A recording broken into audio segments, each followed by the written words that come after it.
I'm going to talk about some of the difficulties and some of the surprises I encountered in working on this book about Morgan. And since it took him 76 years to live his life, and as you've just heard, it took me 15 years to write about it, there's quite a lot I won't be able to say in the next 30 or 40 minutes. So please keep track of things that you'd like to hear a little bit more about and ask questions when I get to the end of my prepared remarks. Since we're at Mr. Morgan's library, and since collecting was a major passion of the last years of his life, I'm going to start with a story about art collecting, which is rather indicative and will lead into the rest. One day at the end of 1909, Morgan came across a receipt for a bust of the infant Hercules by Michelangelo, for which he'd paid 10,000 pounds. It was about $50,000 in those days. He sent the bill to his librarian, Belle de Costa Green, with a note asking where the sculpture was. "This bronze bust is in your library," she wrote in green ink across the receipt, "and faces you when sitting in your chair. It has been there about a year." Not surprisingly, the infant Hercules turned out not to be by Michelangelo, and it's now downstairs in his study here. I don't know whether that's open afterwards, but probably it is. It's there in the study as probably 17th century Flemish. That Morgan didn't recognize an object he saw every day had to do with the pace, style, and nature of his collecting. He had a good eye and a lifelong, sensuous appreciation of the visual arts, but he was not a scholarly connoisseur who studied and fell in love with every object he acquired. Like Napoleon, who swept through Italy and Egypt, taking cartloads of ancient art for France, Morgan set out to acquire as much as he could for America in a relatively short time, and he often bought whole collections that had been assembled by other people. He once told a business colleague that his strength lay more in the consolidation of existing projects than in the promotion of new ones, an observation that also held true in the arts. When I first got interested in Morgan in 1983, I read through about a dozen books about him that had already been written and saw that he'd been drawn largely in caricature. His admirers saw him as the Napoleon of Wall Street, a modern Medici prince, and the financial Moses of the New World. His critics regarded him as the boss croupier of Wall Street, a great financial gorgon, and this is a combination of two quotes, "a bull-necked, irascible man with fierce, intolerant eyes set just close enough to suggest the psychopathology of his will." That comes from John Dos Passos in the 1930s and E.L. Doctorow in Ragtime in the 1970s. And that's very much the image that popular culture has had about Morgan. It started during his lifetime with his political opponents, the populists and the progressives, was carried forward by the leftists in the 30s and very much forward through the 1960s. It was absolutely the image I had of him from just a liberal arts college degree. This ogre who was sort of using America's financial difficulties for his own gain. And about his second career as a collector of art, there were equally conflicting assessments.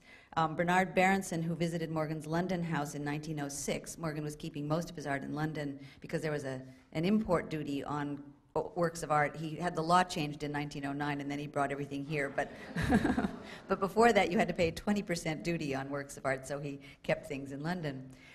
Bernard Berenson visited his house in 1906 and wrote to Isabella Stewart Gardner, his patroness, that the house looked like a pawnbroker's shop for Croesuses.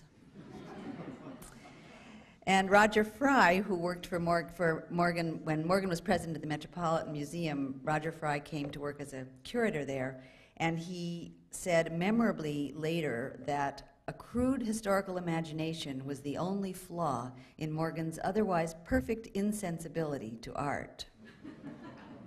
It's a very good line, and I thought Roger Fry was going to be my guide to Morgan as collector, but it actually turns out, I don't have time to go into this story now, Roger Fry said that much later.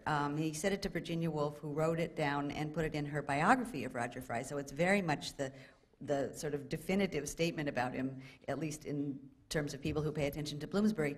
But the trip that Roger Fry was talking about, he took a trip through Italy with Morgan in 1907, and his letters and diaries at the time say exactly the opposite.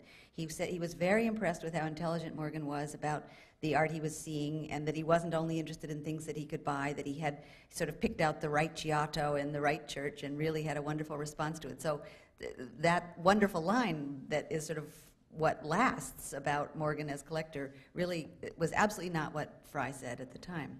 On the other side of the ledger about Morgan as collector, Wilhelm von Bode, who was director of the Kaiser Friedrich Museum in Berlin and occasionally advised Morgan about collecting pictures, called him the greatest collector of our time. And Bode had a student named William Valentiner, whom he sent to work at the Met as the first curator of decorative arts under Morgan. Valentiner called Morgan the most important art collector I ever met. That people could have such wildly contradictory appraisals of Morgan derives in part from his monumentally reticent nature. He was neither introspective nor articulate. He was, as Henry Adams said of Theodore Roosevelt, pure act. He never said anything about why he did most of the things he did, either in the financial world or in the realm of culture. After reading through that shelf of books about Morgan in 1983 and finding only a cartoon hero or a cartoon villain, I thought that if there were new archival material that made it possible to see who he really was, it was worth trying to add another book to that shelf. And then I found that there were papers here at the Morgan Library, a basement full of uncatalogued papers about his own diaries from his childhood, his grandfather's diaries, his son's letters home, his wife's diaries. It was just a trove of material that for a biographer was absolutely irresistible. And then as I went forward, I found even more in both public and private collections on both sides of the Atlantic. So that I decided to go ahead and do it. I thought it would take 6 years, but as you heard, it took 15. By about the 13th or 14th year, I began to think that other writers should pay me a tithe because I made them feel they weren't taking so long. And when I finished, somebody reviewed this book in Slate, which is that online magazine that Microsoft owns. It was two guys actually having a conversation about it in Slate, and one of them said, 15 years. She could have started 4 internet companies in that time. Morgan would have approved of that probably more than spending 15 years on his life. Part of what took so long was, as Dick said, I didn't know anything about finance at the outset, and I had to give myself quite an education in that, and with the help of a very good friend, I finally, I hope, managed to learn it. But even harder than that was trying to get a man who so resolutely did not want to be known, and about whom there was so much mythology. Not only was Morgan not interested in everything a biographer needs to know, such as why he did any of the things he did, but he posted no trespassing signs all over his life. He had written when he was first starting out in banking, he was working in New York and his father was working in London, and he wrote to his father twice a week, every week, for 30 years. His father saved these letters in bound chronological volumes, and after the father died in 1890, Pierpont went over to England and burned those letters, which is absolutely not what a biographer wants to hear. And I actually refused to believe that for many years. I thought I was going to find them. I did, in fact, find 2 letterpress copy volumes of those letters. There was a way of making copies before carbon papers. So, excuse me, there were some letters from the 1870s and 80s between father and son that were just invaluable, but they highlighted how much else had been lost because they were such a great record. Morgan kept a plaque over the mantel in his study that said in French Provençal script, pense moult, parle peu, écrit rien, which is think a lot, say little, write nothing. Also not what a biographer wants to hear. And his silence became so famous that there were jokes about it. When he gave a lecture, there was a dinner in his honor in Chicago in 1908, and the next morning the Chicago Tribune ran a headline, "Money talks, but Morgan doesn't." When I turned in a first draft of this manuscript to my editor, Jason Epstein, he said, "Stop looking for his inner life. He didn't have one." I think he did have one, he just couldn't talk about it very well, so it was hard to find. There were reasons for this silence, both professional and personal reasons, and as I learned about the reasons, I learned about Morgan. The professional reason was obviously the confidentiality that has always governed investment banking, because so much is at stake. He had an extremely high profile. By the time he died in 1913, at the age of almost 76, he was the most powerful banker in the world, and he couldn't cross the street, much less the Atlantic, without arousing speculation in the stock market and the press. He had organized giant railroad systems and industrial trusts, including U.S. Steel, International Harvester, General Electric. He'd refinanced AT&T and put it on its modern course. And as Dick said, he served in the years before there was a Federal Reserve as the unofficial central banker of the United States. Most famously, he stopped a panic in 1907. And for about a minute after that, he was regarded as a national hero. Crowds cheered as he made his way down Wall Street, and world leaders saluted his statesmanship with awe. But the next minute, the exercise of that much power by one private citizen really terrified a democratic nation and sort of reactivated America's longstanding fear of private bankers and concentrated wealth. The 1907 panic convinced the country that its financial welfare could no longer be left in private hands. It led to the setting up of a National Monetary Commission and eventually to the founding of the Federal Reserve, which came into being just a few months after Morgan died in 1913.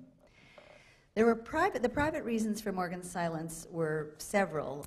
He had, as you probably know, an unfortunate skin condition that turned his nose into a hideous purple bulb when he was in his 50s. It's called rhinophyma. It's genetic. His mother's father had it, and his mother had a milder form of it. He was quite good looking up until that point, but in his 50s he became grotesquely ugly. It's basically excess growth of sebaceous tissue, and it just turned his nose into this angry purple bulb. It's quite correctable by laser surgery now, and it was actually somewhat correctable in his day, but he, for various reasons, chose not to do it. But here he was, this enormously public figure. You couldn't meet him without looking at his nose, and he had this kind of defiant glare that challenged you to look him straight in the eye and not flinch at the ugliness of his face. Edward Steichen, who took his picture in 1903, said that looking into Morgan's eyes was like staring into the lights of an oncoming express train. And you very much see that in the famous Steichen photograph of Morgan. He also had rather an unorthodox personal life. He married for the first time at the age of 22, a young woman from New York who was sick when they got married. He thought he would take her to the sun in the south of France and fix her right up, but turned out she had tuberculosis. They did go to the south of France. They put her in the sun, but she died in February of 1862, 4 months after their wedding. In some ways, I think he never really got over that. He married again about 3 years later, and for 10 or 15 years, that was an okay marriage. They had 4 children. They had very different tastes and interests, however, and after about 15 years, they pretty much lived separate lives. He had other women. He didn't want other people to know or talk about that. He could pretty much keep his life private. He only spent time with friends whom he trusted not to talk. He had a private yacht. He spent a lot of time in Europe. He would sort of keep the Atlantic between himself and his wife. So she would go off to Europe with a daughter and a paid companion and a chauffeur, and then he'd be in New York with his friends, and then she would come back and he'd go off to Europe. But he wanted to keep the doors to his private life firmly shut, so that accounts for part of his silence as well. I'll give you a quick summary of some biographical facts and then tell you about some of the surprises. He was born in 1837 into the upper echelons of American society. Both sides of his family had come here before the Revolution. His Morgan grandfather, Joseph, was a founder of the Aetna Insurance Company in Hartford. On the Pierpont side, his mother's side, one of his ancestors was a founder of Yale, whose daughter married Jonathan Edwards. Further down that line was his Pierpont grandfather, the Reverend John Pierpont, who was a radical Unitarian minister and a poet. He was briefly considered America's leading poet. This man was an ardent abolitionist and temperance advocate, and he got kicked out of his church in the 1830s for speaking out too vociferously from his pulpit on the subjects of slavery and demon rum. Well, it's pretty hard to get kicked out of a Unitarian church. So that gives you some measure of Mr. Pierpont's fanaticism. He went off to Constantinople for a year and came back and continued his life. I was very fond of him in the early stages of working on this book. I could understand him before I could understand railroad deals and government bonds and interest rates. And I submitted this early draft to my editor, and I said, "How did you like old John Pierpont?" And he said, "It would be a little bit like having Abby Hoffman as your grandfather." There was another wild character in that family. That man's son, who was Pierpont Morgan's uncle, James Pierpont, who was a ne'er-do-well, went off to pan for gold in California. That didn't make anything of it. Got married, dumped his wife and children with his father, and wandered all over. Tried for a while to run a sewing business with his brother. That didn't work either. He finally committed the ultimate heresy in this ardently abolitionist northern family by moving to Georgia and riding with the Confederate cavalry during the Civil War. And he was an amateur composer and wrote a little song that he called One Horse Open Sleigh, But you can imagine what happened to it. It didn't become known as Jingle Bells until after he died, so he never got the royalty stream that would have really changed his life. But that's not exactly what we associate with Pierpont Morgan. Pierpont was born in Hartford, grew up in Hartford and Boston, and then moved to London in the 1850s when Junius, his father, joined an Anglo-American merchant bank. He was educated after that in Switzerland and Germany, and so by the time he started business in New York as a young banker in 1857 at the age of 20, he was fluent in French and German and familiar with most cultures than most Americans would ever see. For the next 30 years, he and his father, working together, essentially were funneling capital to the emerging American economy. There was not enough money here in the middle of the century to build enormously expensive railroads. And as Dick said, the Morgans made it their responsibility to essentially guarantee the safety of the capital that was coming here from Europe. That meant that they would find good properties to invest in and then watch over them as things went forward, so that if a company went bankrupt, they would reorganize the company, fire the managers, hire new ones, appoint themselves and their friends to the boards of directors, and really watch over it to make sure it stayed solid for the long term. They were investing for the long term, and of course, European investors learned to trust the Morgan name on an issue of stocks or bonds. So they weren't really buying the Illinois Central Railroad so much as they were buying this Morgan imprimatur. It put them in an enormously powerful position, and they took what they called moral responsibility for the properties they represented.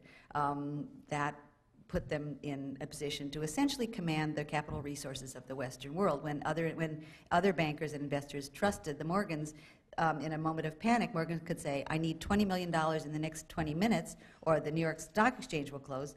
The other bankers coughed up $20 million. Probably the single most important person in his life was his father. From very early on, Junius focused on this boy like a laser beam. Junius set out to build a financial dynasty that would rival the Rothschilds and the Barings. And he was training Pierpont to be his heir and the man who would carry this forward into the 20th century. He was incredibly critical and censorious and anxious. And Pierpont was much more ambitious, much less risk-averse than his father. He was sort of like a racehorse being held at the starting gate. He just wanted to do this. And he engaged in some speculative ventures during the Civil War that made his father absolutely furious. And for the next 2 decades, as a result of that, Junius made sure there was an older partner in New York to keep an eye on his headstrong son. But by his early 30s, Pierpont had really learned the lessons that his father was preaching, that in this very high-risk, high-stakes market, your word was your bond. Honesty and integrity and trust were all you had to trade on. And if you took advantage of your privileged position for private gain, you would basically forfeit your right to work in these markets.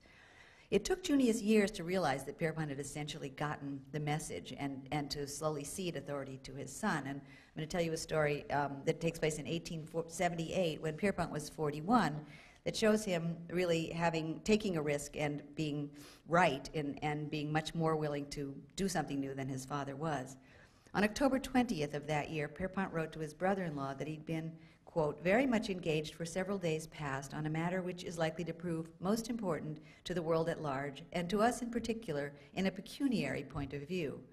Secrecy at the moment is so essential that I do not dare put it on paper. Subject is Edison's electric light. Well, he obviously put it on paper because I just read it to you, but not very much. Edison had just produced a brief incandescence by passing an electric current through a platinum wire filament in a partially evacuated bulb.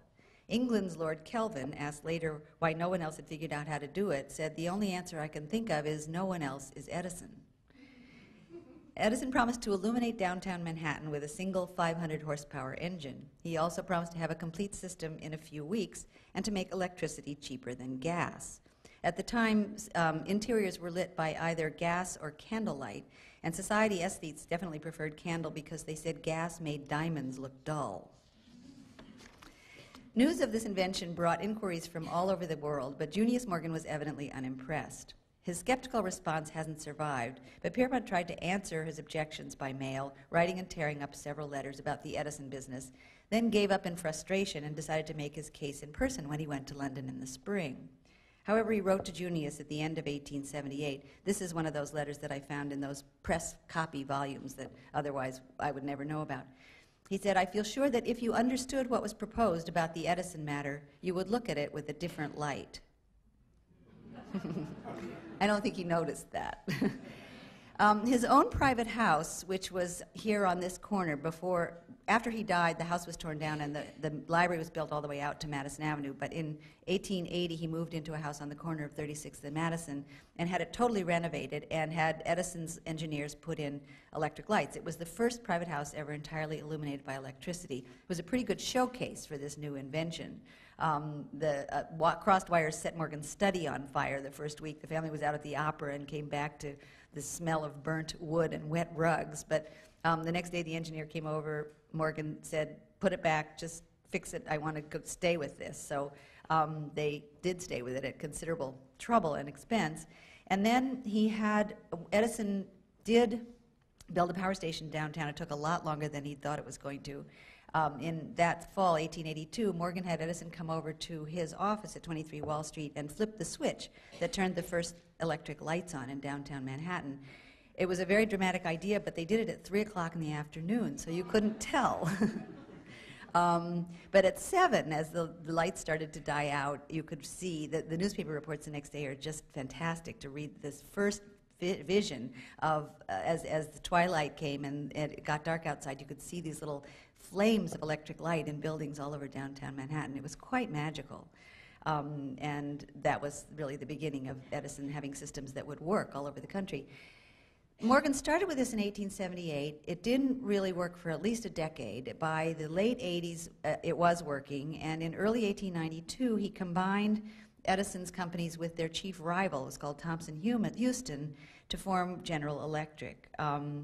And many of you may know General Electric was the only stock that was in the first Dow Jones Industrial Average in 1896 that is still in the average today, 100 years later. So it was a very good idea. Junius didn't see it, Pierpont did, and it was really a very key moment in the transition of power from Junius to Pierpont Morgan, from London to New York as the financial capital of the world. By the time after Junius died in 1890, there was enough money here. We were still net debtors until 1914, but there was enough money here that most of Pierpont's major industrial combinations after 1890 were done mostly with American money. We were no longer so dependent on European capital. One of the surprising things that emerged in a careful reading of the Morgan papers was Morgan's tremendous sense of public responsibility, both in the worlds of finance and in culture.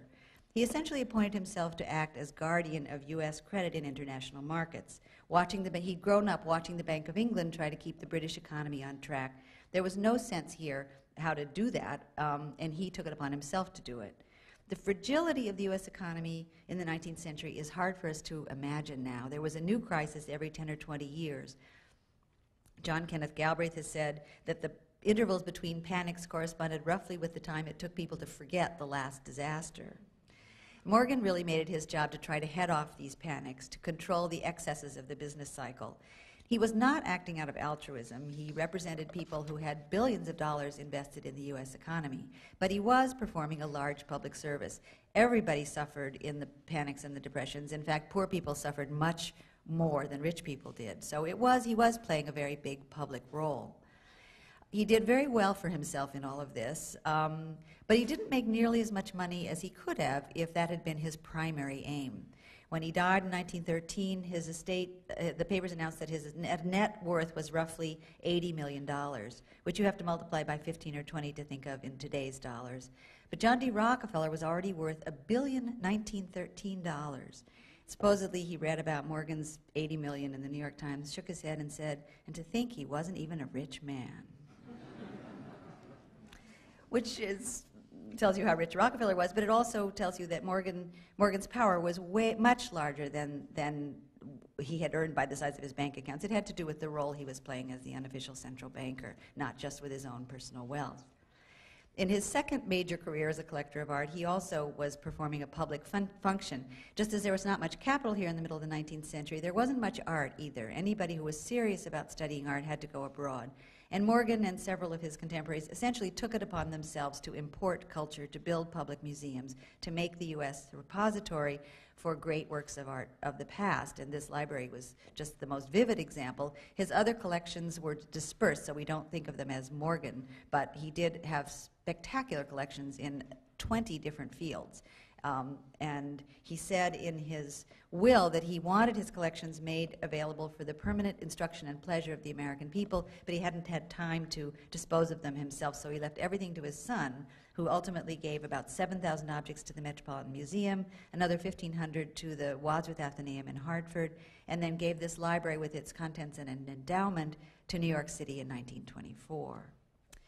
Another surprising thing, which is suggested by the Edison story, is that although his firm for 100 years has had a reputation as a white shoe, blue-blooded preserve, Morgan himself was surprisingly meritocratic. He went for Thomas Edison, although that wasn't the kind of man they ordinarily did business with.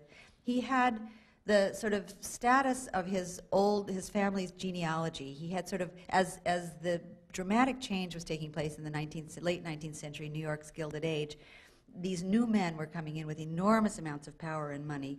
Morgan really had both. He had the status of the old world and the power of the new world. So he was less threatened than some of his contemporaries by these new men, less eager to protect the enclaves of privilege. And he was able to he nominated somebody for membership in the Union Club. The man was blackballed because he had bad table manners. Morgan led a protest of 100 men, including the Vice President of the United States, to walk out and build the Metropolitan Club. Probably the greatest surprise in my work on him was discovering a secret that he himself may not have known about one of his most trusted lieutenants.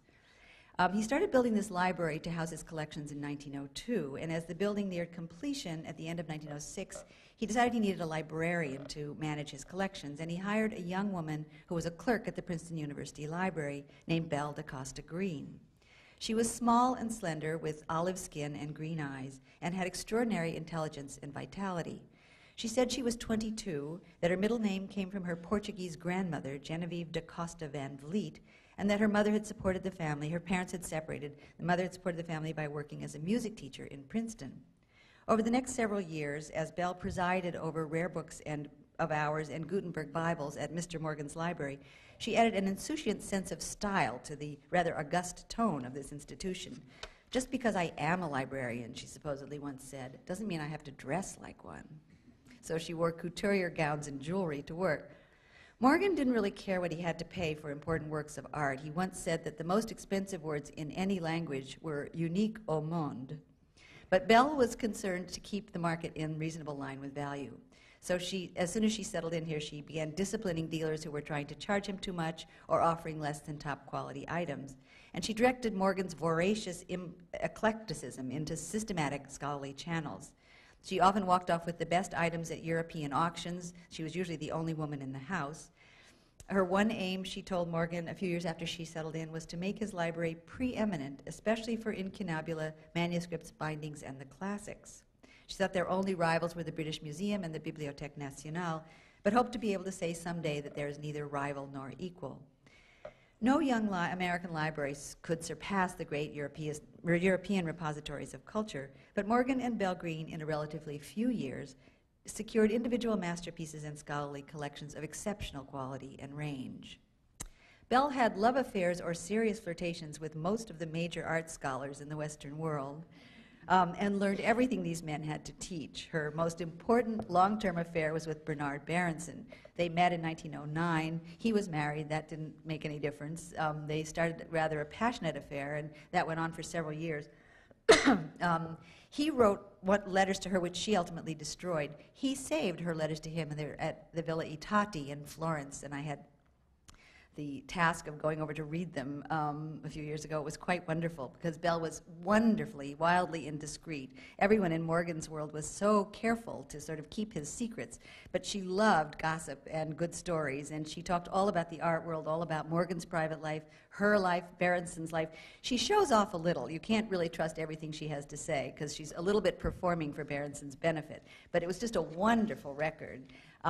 People suspected that she and Morgan had had an affair. When she was asked about it, she supposedly said, "We tried," whatever that means. But I don't think so. I very much know her tone to her lovers, her tone of voice, and it's very chatty and very intimate and very funny. Her tone to Morgan is completely different from that. Clearly, he's her boss. She worshipped him. She sometimes railed against him behind his back. She called him her big chief to Berenson.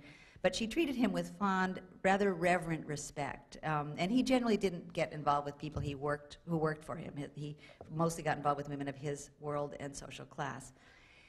I got very interested in Belle Green. I wanted to find out about her background because she's just such a wonderful character and presence in this world. Nothing that she said about herself checked out. She said she was from Virginia.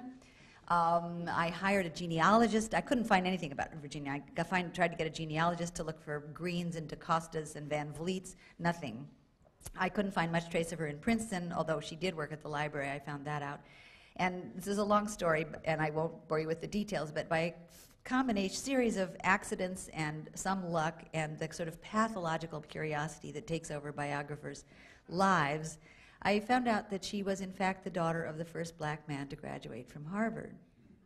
Her name wasn't even Belle DaCosta Green, it was Belle Marion Greener. Her father was Richard Theodore Greener, who started Harvard in 1865, right at the end of the Civil War. You can imagine how dramatic that was. He graduated in 1870, he was a very serious scholar. He went to South Carolina for a while, he went to law school, became dean of Howard Law School, and was an active Republican, was rewarded for his service to the party by being made secretary of the Ulysses Grant Monument here in New York, and then was appointed U.S. Consul to Vladivostok by President McKinley and kept there by President Roosevelt. At about that time, the family seems to have split up, and Mrs. Greener, who was also African-American, although very light-skinned, dropped the R off the end of her name, and the family, at a certain point, she lists herself in the New York street directories as widow, although he was very much still alive. The family disappears from the New York City street directories in the late 1890s, and by the time they come back, when Belle comes to work for Mr. Morgan, they've invented the DaCosta Portuguese lineage to explain their exotic appearance. Mr. Greener, after Vladivostok, moved to Chicago and lived there till 1922. I don't know much about what happened to him after that, although somebody's apparently working on a book about him, so I hope they find out. Belle invented for herself, with Morgan's patronage, a heady, precarious, amazing life that very few women of her time could ever have even imagined. I don't know whether Morgan ever found out her secret. I doubt it. I would like to think that if he did, he wouldn't have cared once she was established at his library. I don't think she told Berenson because her letters to him are full of references to her Portuguese ancestors and her sister's beautiful blonde hair, and she jokes about her appearance at one point. She says at one point she's going to go to a party that night. She says, "I think it will be full of blondes, and I will look like a huckleberry in a bowl of milk." Well, so I didn't know this when I wrote the book, but a friend of mine, a historian, said that actually that's a phrase of Booker T. Washington's. So she was reading Booker T. Washington, although nobody would have known why. It's an extraordinary story, and after Morgan died, she stayed on as the director of the library, as the head of the library under his son Jack, and then after Jack turned the library over to the city, she was its first formal director. She retired in 1948, she died 2 years later, and for most of the 20th century, she was known as the soul of the Morgan Library. So that's all I'd prepared to say, but I'd be delighted to talk more about Belle or anything else you'd like to hear about.